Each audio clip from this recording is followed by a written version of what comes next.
Bien, una de las noticias más impactantes de América Latina en esta semana. Es verdad que fue una semana donde no hubo una gran noticia, pero sí hubo varias, ¿no? De segundo, tercer, cuarto orden. Yo creo que esta es de las noticias principales de la semana. Es la condena al expresidente colombiano, todavía hoy gran árbitro de la política electoral y partidaria de ese país, Álvaro Uribe Vélez. Una condena a 12 años de prisión domiciliaria de la jueza Sandra Heredia por soborno en actuación penal, fraude procesal. Bueno, una situación que nos va a contar ahora bien Leti. Ahora, me interesa mucho esta columna para hablar del perfil, de la biografía de este hombre que es, lo digo de vuelta, es el gran elector de la política colombiana electoral en los últimos 20 años, ¿no? La gente vota a favor de él o contra él. Así es. Sí, de hecho, bueno, el entrevistado que tenemos para la columna de hoy, él me decía, Colombia no tuvo muchos grandes caudillos, pero sin dudas Uribe es uno, ¿no? Esto, como vos decís, para quienes lo aman y quienes lo odian, sigue teniendo un peso muy fuerte en la política y además se convierte en el primer ex mandatario colombiano condenado. Pero vamos a arrancar como siempre por el principio. Tiene 73 años, Álvaro Uribe Vélez. Él es joven, entre comillas. Sí, ¿no? es que llegó muy joven a la política. Tiene una edad parecida a la de Cristina. Sí, ¿cuánto tiene Cristina? 7'2", creo. 7'2". Bueno, sí, está por ahí. Del Partido Centro Democrático, que bueno, en este momento es el principal líder opositor, claramente al gobierno de Gustavo Petro. La parte de centro es más extraña, ¿no? Sí, de hecho, ahora vamos a ver porque él no arrancó en el Partido Conservador, arrancó en el Partido Liberal. Bueno, a ver, arrancamos por el comienzo. Decía, es de Medellín, nació un 4 de julio de 1952. Quizás eso marcó el destino después del vínculo tan fuerte que va a tener con el país del norte. De clase media alta, de hecho esto se hace referencia muchas veces a la finca, sobre todo por como lo llaman más en Colombia. Su madre fue concejal, de hecho mucho con el tema del voto femenino, digamos, muy en esa línea. Y su padre, Alberto Uribe Sierra, que lo asesinan en 1983 en su hacienda conocida como Huacharaca. Ahora lo vamos a contar un poquito más en detalle, pero quiero que ya escuchemos al entrevistado de hoy, que es Andrés Dávila. Él es politólogo por la Universidad de los Andes de Colombia, doctor en Ciencias Sociales de Flaxo, México, y él nos contaba un poco acerca de esto, de dónde surge Álvaro Uribe. Lo escuchamos, Andrés. Este personaje caudillo político, poseedor de un raro carisma para ganar el afecto de sus seguidores, pero también los odios de sus opositores, viene de una familia de clase media de Antioquia, que es víctima relativamente temprano del asesinato de su padre por las FARC. Pero ya Uribe para ese momento estaba en la política local. Había sido a nivel nacional director de la Aerocivil, pero era reconocidamente una figura del Partido Liberal Colombiano. Él había estudiado Derecho en la Universidad de Antioquia, una universidad pública muy importante, en donde había, en un momento de mucha radicalización del estudiantado hacia las guerrillas, hacia el comunismo, había estado siempre del otro lado, pero no desde el Partido Conservador, sino desde el Partido Liberal. Bueno, ahí justo estamos además compartiendo una imagen que dice de su anuario del colegio a los 18 años. Qué cara de preocupado tenía ahí Álvaro Uribe Vélez, consternado. ¿no? Sí. ¿Qué habrá pasado? ¿Se enteró algo de la FARC? Me facilitó bastante las cosas porque muchas veces cuesta encontrar fotos antiguas. Pero Álvaro Uribe tiene su propia página y ahí tiene como su propio álbum de fotos que va poniéndolo, de hecho creo que de acuerdo a las décadas más o menos. Así que bueno, él tiene fotos desde que era chiquito, con su familia, o sea, su familia con sus padres, pero después también con su familia, digamos, con su pareja y sus hijos y demás. Así que si les parece vamos compartiendo a la par las imágenes de este Álvaro Uribe, que decíamos muy joven. Entra a la política, bueno, ahí Andrés nos contaba aparte, fue también secretario general del Ministerio de Trabajo, todo esto en los 70. En los 80, estamos compartiendo, es el de la izquierda, con su familia. Buena camisa. Sí, buena camisa, sí. En el 82 fue alcalde de Medellín, es decir que cuando asesinan a su padre en el 83 ya era, en esta cuestión que a veces nos cuesta entender, por suerte, desde Argentina, en el nivel de ataques y de homicidios, asesinan al padre del alcalde de Medellín, ¿no? En ese momento. Bueno, el otro día comí Sí. con el expresidente Ernesto Samper y él Sí. él fue víctima de un atentado en un Sí. aeropuerto Sí. y él tiene 3 balas de plomo metidas todavía Sí. dentro del cuerpo. O sea, Sí, qué locura, Fer. Pero eso es como que todos tienen alguna historia o algún Claro. conocido. Esto, en este caso. y es lo normal, Sí. es como el desde. Era lo normal para, Claro. para estas décadas. No para la este Colombia momento. de hoy, No pero la Colombia de hoy. Sí, la de los 80. Sí. Sí, sí que igual con muchas altas tasas de homicidio, bueno, pero quizás no tanto la No, dirigencia incluso política. candidato, sí, lo de Uribe Turbay, lo contamos Claro, acá, sí. vos lo contaste, ahora bien, ahí Sí. hay la duda de qué fue ese, si hubo un móvil político, un móvil más. Sí, y el temor que marque esto la campaña electoral de ahora más, pero bueno. Lo que quería decir es, bueno, en este caso Andrés ahí lo citaba como un asesinato de la FARC. En realidad la FARC nunca dijeron que fueron ellos quienes asesinaron al padre. Al padre. ¿Y de suelen Álvaro Uribe. adjudicárselo? Sí. Sí, después preguntaron varios años después y nunca dijeron que fueron ellos. Claro. Y sí entiendo que venía recibiendo amenazas tanto desde la FARC como del ELN, el padre de Álvaro Uribe, pero esto nunca dijeron que fueron ellos. Bueno, desde la familia sí sostienen que fue la FARC. Esto puede explicar parte de la postura que va a tener después Álvaro Uribe, ¿no? De no negociar en absoluto con la guerrilla. Pero él ya estaba muy metido en la política cuando asesinan al padre. Y esto que contaba Andrés es interesante porque él surge del Partido Liberal. Pero sin embargo en sus posturas va a ser muy conservador, que esto lo va a diferenciar y para mí le va a dar justamente, lo va a formatear en lo que ya después va a ser como presidente. Pero quería mencionar, él es abogado, ahí lo contaba también Andrés, después se va a ir a estudiar al menos 2 veces a Estados Unidos y bueno, desde las 70 ya ingresa en la política, sobre todo más local, después ya fue senador en 1986. ¿Cómo te formatean a ir a estudiar a Estados Unidos? Muchas cosas. Yo conozco gente igual que pasó por el costado de eso, pero en general, este hombre. fue Algo te allá, cambia, claro. 2 visitas, 2 lugares, 2 momentos. Claro, no sé, conozco casos, son contados los casos del otro lado, que fueron a estudiar a Estados Unidos y se volvieron progres, por llamarlo Conozco así. muchos así, digo, Bueno. muchos, ¿eh? Pero dirigentes políticos de alto rango. Pensaba más en académicos, no tenemos tanto dirigente Yo digo, formado en los Estados Unidos acá. dirigente que fue, volvió y trabajó para su país. ¿Correa estudió en Estados Unidos? No, en Bélgica. ¿En no Bélgica? En Bélgica, Ah. no vaina, sí. Ok. Bueno, vamos a hacer la tarea. Sí, Propongo no estaba hacer la tarea. pensando, porque me acordaba que había estudiado afuera, pero claro, no. Pero no- bueno, nuestro Atilio Borón, por decir algo. Bueno, su pero no es un nombre. dirigente No político. es un dirigente político. Y fue a estudiar. Claro. Yo creo que ahora es una maduración con el tiempo que Sí. tiene que ver más con la política que con él como en su formación, Claro. ¿no? Es más fue más la oleada latinoamericana que lo convenció de que ese era el camino que la formación de Harvard. Sí. Pasa que son varias cuestiones también, me parece, en la dirigencia política. No cualquiera tampoco se puede ir a estudiar Seguro, a Estados son Unidos. becas. Digo, ya partí de un lugar, o generalmente de un Primero lugar tiene plata, socioeconómico, si no tiene claro. becas. Y las becas son, después es contacto político, ¿no? Bueno, este es el caso de Uribe que les mencionaba. Hasta mediados de los 90 va a ser senador. Mirá qué joven hay Y Uribe ahí con ya un empieza, caballo. sí. Bueno, pero ahí ya es más o menos cuando llega a ser presidente, creo, ¿eh? O ya Es era. gobernadores. Después de ser gobernador de Antioquia Sí. a mediados de los 90, como les decía, hasta el 97. Y después, bueno, el cargo máximo que va a tener, que va a ser como presidente, que va a gobernar 2 veces entre el 2008 y el 2010. De hecho, no había reelección consecutiva y ahí va a llevar adelante toda una negociación que lo van a cuestionar también por esto y va a una reelección. ¿Por qué? Porque básicamente tenía una popularidad altísima, que llegaba, según algunas encuestas, hasta tener hasta el 70 y el 80%. Y quiero que, por supuesto, nos metamos más con su paso como presidente y Sí. para eso quiero que volvamos a escuchar a Andrés Dávila, que nos contaba un poco acerca de sus presidencias. Él llega sin partido, llega como independiente por un movimiento que se llamó Primero Colombia. Llegó y muy rápidamente con un triunfo tan contundente y digamos con ese respaldo a lo que fue la seguridad democrática y lo que en su momento él llamó el Estado comunitario y una propuesta también de austeridad en el gasto del Estado, todo para superar la crisis económica. Hizo una coalición muy fuerte, pero una coalición que se saltó los partidos.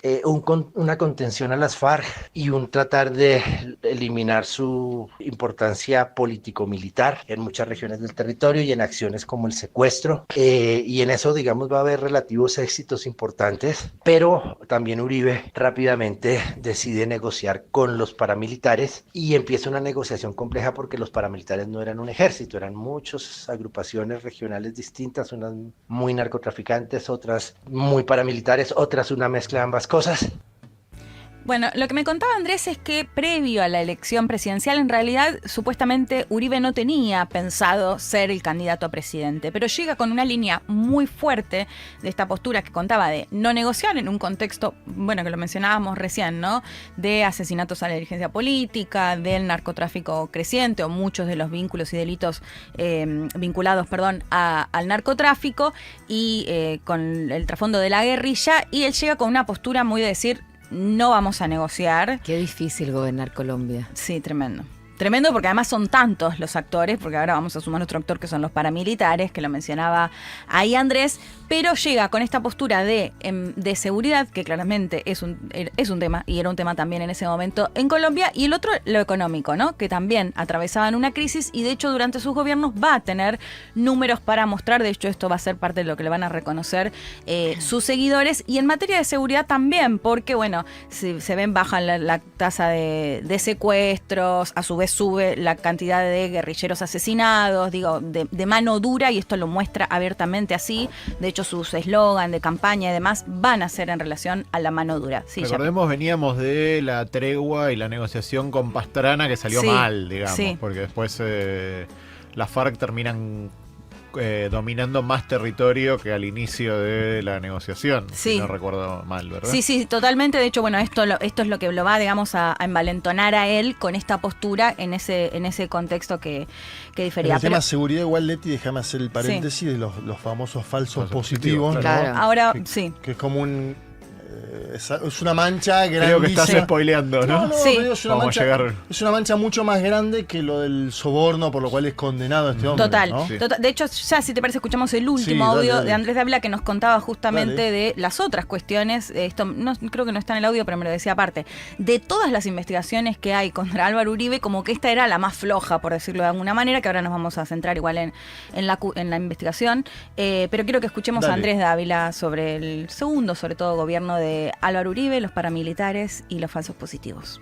Y logra la aprobación de la Ley de Justicia y Paz en 2005, que era una ley muy favorable a los paramilitares, una ley de impunidad muy fuerte, pero la Corte Constitucional la corrige bastante. Y entonces, en el proceso ya de desmovilización y cuando la Ley de Justicia y Paz empieza a funcionar y están empezando a hablar los paramilitares, los líderes del paramilitarismo, en una noche Uribe decide extraditarlos a los Estados Unidos y de alguna manera ahí se va parte de todo ese proceso de justicia y paz, aunque la ley va a tomar después unas decisiones importantes, los tribunales correspondientes, sobre el paramilitarismo y sobre las víctimas. Uribe sigue en su tarea, cambia un poco la estrategia, y es cuando trabaja con Juan Manuel Santos de ministro de Defensa y empiezan a buscar y a tener éxito con lo que llamaron los objetivos de alto impacto estratégico, pero también en ese momento revienta el escándalo de los falsos positivos, de las ejecuciones extrajudiciales para presentar cifras aparentemente muy buenas en la lucha contra la guerrilla, y lo que se hacía era, por parte del ejército, escoger personas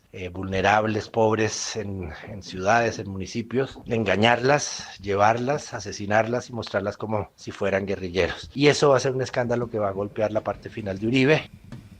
Bueno, a ver, dos cosas de las que mencionaba. Bueno, contábamos algunos de los actores y lo complejo que hace a Colombia. De hecho, creo que hablan más de 800.000 muertos en todas las últimas décadas, sobre todo desde el 50, la creación de las guerrillas, pero actores como por un lado la guerrilla, por otro lado los paramilitares, que esto no son un ejército oficial, de hecho, justamente Andrés los describía, ¿no? Grupos distintos, algunos se los vinculaban al narcotráfico, a otros no, a otros narcotráfico y otras cuestiones, que Álvaro Uribe se va a demostrar que va a tener un vínculo muy fuerte con los paramilitares. Sí. De hecho, es interesante porque hace una ley en la cual se los iba a juzgar muy livianamente. Esto después no es así. Empiezan a hablar los paramilitares y cuando empiezan a hablar, los extradita a Estados Unidos para que no hablen en su contra. Bueno, decía, todos estos actores y además el ejército, ¿no? Hay infinidad de fotos en su propio álbum con el presidente de Estados Unidos, George Bush, incluso también con Bill Clinton, todo el tiempo, de hecho, mostrándolo como con una amistad muy fuerte con Estados Unidos. Bueno, podemos hablar de Plan Colombia, de un montón de cuestiones que básicamente lo que hacía era recibía financiamiento para combatir a la guerrilla y lo que hacía era mostrar supuestos números que, acá vamos a los falsos positivos, que como lo decía Andrés, es tremendo, la verdad es que es tan doloroso. O sea, ni más ni menos engañaban a pibes pobres que de pronto les decían que iban a una entrevista laboral y los asesinaban.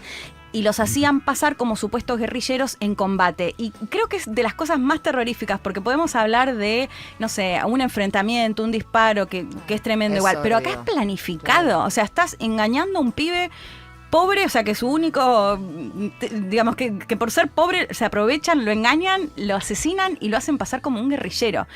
Realmente sin corazón, pero desde Hay todo un documental punto. que lo cuenta que se llama Matarife, de un periodista colombiano, Daniel Mendoza Leal. Lo pueden buscar en YouTube, está para verlo.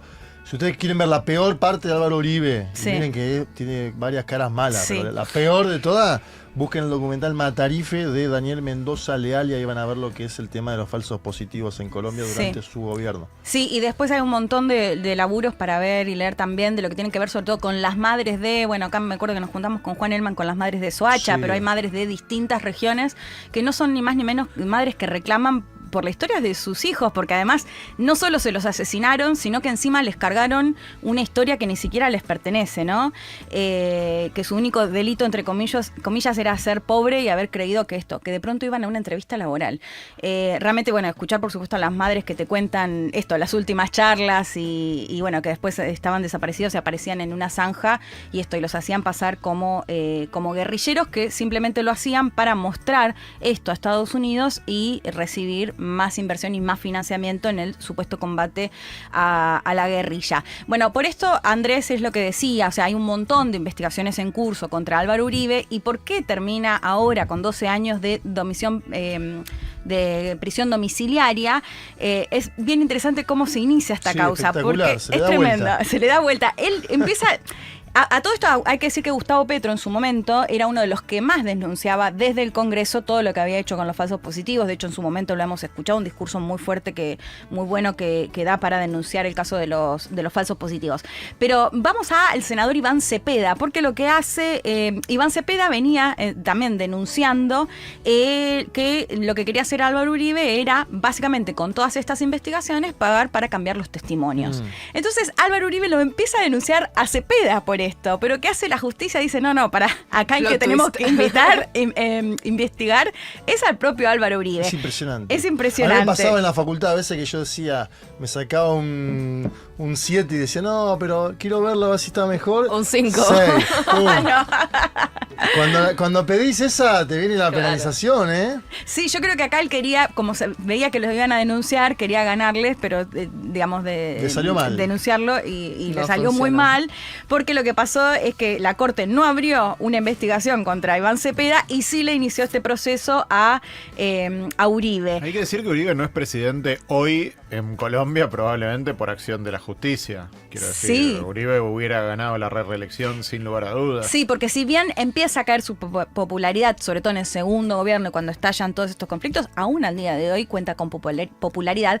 De hecho, hay que decir que los dos presidentes posteriores, estamos hablando de Juan Manuel Santos, más allá de que cuando Santos empieza a gobernar se pelean sobre todo por el acuerdo de paz con la FARC, que termina firmando, y de hecho, creo que también hay una imagen para pasar, un Uribe que hizo una campaña muy fuerte para votar en contra, que al final gana el no, el no, creo que yo lo confundo, pero gana, digamos, el rechazo a hacer el acuerdo de paz, que después efectivamente se lleva adelante, y después Iván Duque, que también fue su delfín, pese a la pelea de Juan Manuel Santos. Pero a lo que voy es que los dos presidentes posteriores eran los delfines de Álvaro Uribe, ¿no? Ahí está con, ¿cómo se llama?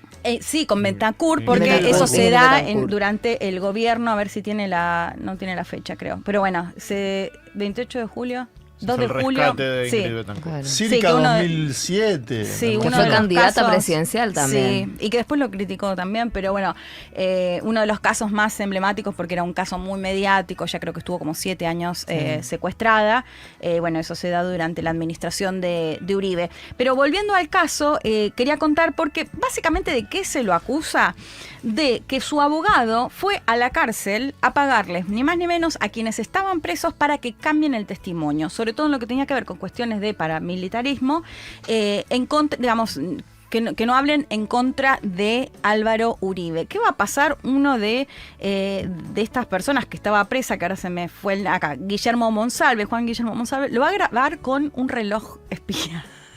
Y esto va a quedar todo registrado de cómo justamente querían pagarle a favor, además de otras cuestiones, bueno, que intenta embarrar a su favor y que le termina jugando completamente en contra. De hecho, en el 2020 la Corte pidió la detención preventiva y es cuando Uribe deja su cargo como senador. Senador era él, sí.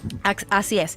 Quiero para cerrar que escuchemos a Iván Cepeda, que además lo hemos contado en su momento, cuando hablábamos de Unión Patriótica, que se hablaba Sí, hasta de genocidio, ¿no? por cómo habían matado a los dirigentes. Bueno, el caso de Iván Cepeda también está marcado por el asesinato de su padre en Bogotá en 1994, pero bueno, todos los medios, por supuesto, salieron a consultarlo a Cepeda cuando se conoció la sentencia de 12 años de prisión domiciliaria para Uribe. Lo escuchamos a Cepeda y que decía acerca de esta condena. Llegó el día de la justicia. A pesar de inmensas presiones políticas y mediáticas, la jueza Sandra Liliana Heredia Aranda ha proferido hoy una decisión de carácter histórico. Al comenzar la audiencia, la jueza Heredia dijo lo siguiente: la justicia no se arrodilla ante el poder. A comienzos de este siglo, el expresidente hoy condenado Álvaro Uribe Vélez intentó imponer a las víctimas y a la sociedad colombiana un modelo que intentaba la negación y la impunidad de crímenes de lesa humanidad en los cuales él estaba también comprometido. Bueno, ahí Cepeda que decía, llegó el día de la justicia. A ver, ¿qué va a pasar ahora? Es una condena en primera instancia, él puede apelarla todavía, ahora pasa a un tribunal que se espera que antes de octubre la ratifique o no, así que veremos cómo avanza hasta ahí, pero es la primera vez que un exmandatario es condenado. 12 años es más de lo que pedía la Fiscalía, que pedía 9 ¿no? años, Sí. además inhabilitado políticamente y además va a tener que pagar una multa millonaria que creo que equivale a más de 2.000 salarios mínimos colombianos. Ya está cumpliendo la condena. Sí, está en la casa. Ya está en la casa pero donde no, nació. entiendo que no está todavía con la, más allá de que se dijo domiciliaria inmediata, entiendo que todavía no entra está, en vigor. porque ahí yo consultaba esto, porque como figuraba inmediata, no estaba muy claro, porque como la puede apelar todavía, entonces no se sabía si lo iban a hacer igual hasta que tenga la instancia de apelación. Si se cautelar. concede con efecto suspensivo o efecto devolutivo. Claro, bueno, sí. Bueno, Muy en bien, tal ahí caso, saca su Shapiro. chapa de el abogado. 7 de agosto hay una movilización a favor de él, ¿no? Que Sí. él, en todo caso, si todavía no la está cumpliendo, él podrá ir a esa movilización. Y después lo que hay que destacar es el abroquelamiento de los expresidentes de la derecha latinoamericana que emitieron un comunicado bancando a Álvaro Uribe, entre ellos Mauricio Macri, ¿no? Claro. Que emitió un tuit. Sí, bueno, Se porque posicionó. recordemos que lo que él dice es que esto es una persecución política. Bolsonaro. Sí. No es la misma retórica. Pero bueno, lo cierto es que esto, como decía Iván Cepeda, ¿no? Planteando, bueno, hablando muy bien de la justicia, en este caso de la cantidad de cosas que se intentaron hacer para impedir esta condena, que bueno, efectivamente llegó con un dirigente político que aún sigue siendo muy amado y odiado en Colombia, pero que ahora se convirtió en el primer expresidente colombiano condenado. Muy completa la columna de Leti Martínez sobre Álvaro Uribe Vélez y una condena a 12 años que va a seguir dando que hablar esta condena porque es a un gran árbitro de la Sí. política Y colombiana. cómo impacta en la campaña, ¿no? En la Claro. electoral ahora, cómo puede llegar a Seguro. impactar. Oye, Estamos ¿les un gust- poco lejos todavía de la campaña, pero la verdad que puede tener impacto. Yo